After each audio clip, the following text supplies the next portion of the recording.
au large du Labrador, un marin tombe sur une vision presque irréelle. Un iceberg noir dressé sur la mer grise. Sa surface lisse et sombre capte la lumière comme du marbre poli. En quelques heures, ces photos deviennent virales.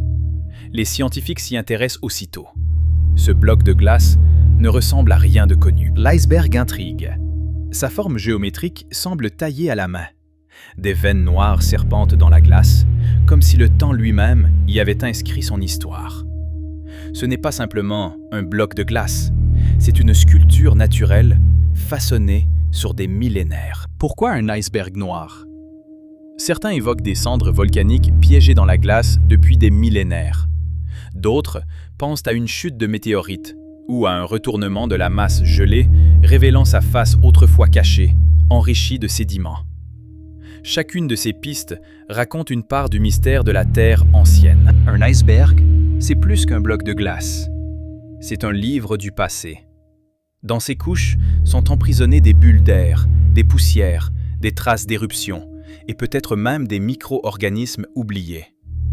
Étudier ce géant noir, c'est peut-être remonter 100 000 ans en arrière, à une époque où le climat de la Terre écrivait d'autres lignes. Mais pendant que ce fragment d'histoire flotte à la dérive, d'autres glaces disparaissent.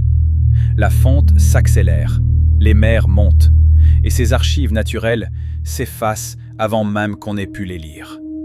Ce sombre iceberg devient alors un symbole. Ce que la Terre nous a confié depuis 100 millénaires, nous sommes sur le point de le perdre.